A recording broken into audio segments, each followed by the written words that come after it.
back, brother. This content is for those genuinely interested in men's rights. It covers complex, controversial topics that may not suit a general audience. If you're not part of the men's rights community, this video isn't for you, so feel free to tune out now. I'm Conrad Riker, a writer and advocate for fairness, dignity, and respect for men.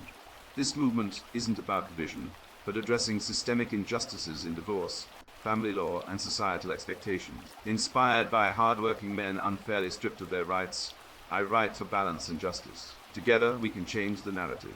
Please like and subscribe if you appreciate this video, as it will help get the word out to those who need it. Thank you.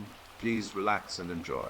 This is an excerpt from Predestination and Power: Why Masculine Leadership is Non-Negotiable. Predestination and Power: Why Masculine Leadership is Non-Negotiable is an ebook available in all good stores. Men are not born to apologize. If you've ever felt the sting of being told your strength is a flaw, your logic a liability, or your faith a relic, this book is your vindication. I wrote Predestination and Power, not as a theorist hiding in an ivory tower, but as a man who's tasted the bitterness of a world that demands male submission while blaming men for its own decay.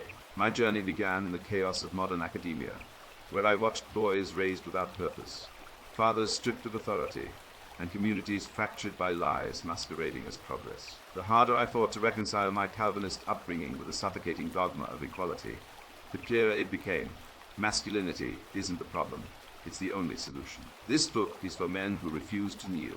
If you're content letting others dictate your worth, if you believe toxic masculinity is more than a manipulative slogan, or if you think a society led by weakness can endure, stop reading now. Go binge another Netflix series. But if you're ready to reclaim what's yours, your role as leader, protector, and sovereign, every page here will arm you. We'll dissect how Calvinist giants like John Calvin forged nations through unyielding conviction.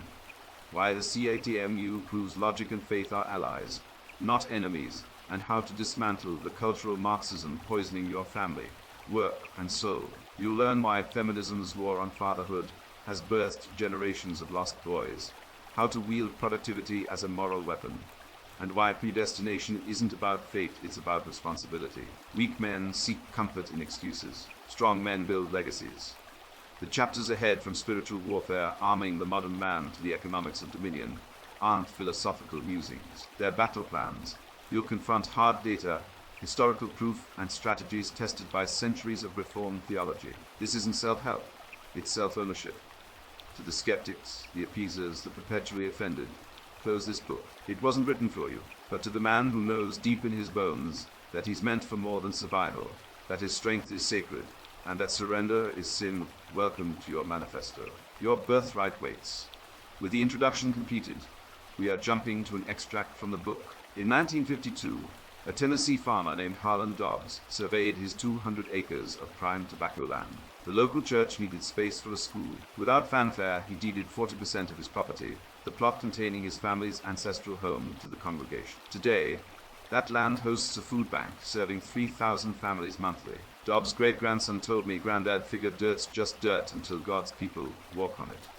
Contrast this with a 2023 Yale study proving men who prioritize legacy over liquidity experience 23% less existential despair.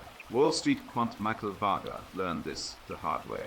After earning $4.2 million in 2018 trading crypto derivatives, he quit to teach math at Sing Sing prison. His income dropped to $58K. When CNBC mocked him as the monk of Manhattan, Varga retorted, "I'm still calculating risk just using heaven's actuarial tables now." His students' 89% recidivism rate cut to 11% within 2 years. The CTMU framework explains this perfectly. When our telos ultimate purpose aligns with temporal actions, reality itself becomes computationally coherent. Here's where modern men get snared.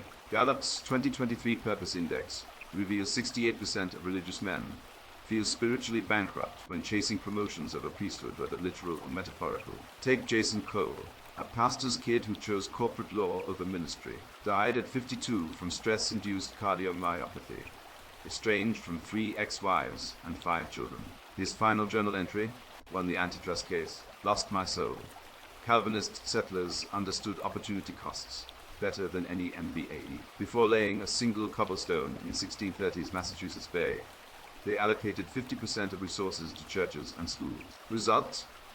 A literacy rate double Europe's within a generation. Compare that to modern megachurches spending 80% on light shows and parking lots. As the Puritan proverb goes, you can't short sell eternity. Run this 3-question audit nightly. 1. Did my labor today feed mouths or just my ego? What eternal contracts did I negotiate? Stanford neuroscientists found men answering yes to such questions have cortisol levels 40% below average. Their MRI scans prefrontal cortex activity mirroring Zen monks during meditation. Sacrifice isn't deprivation, it's cosmic arbitrage. Hell's ledger has no write-offs for greed. Judas traded 30 silver coins for a noose. Your bonus might buy a boat. But as any sailor knows without true north, you're just drifting. Thank you for listening. Thank you for your interest in Predestination and Power.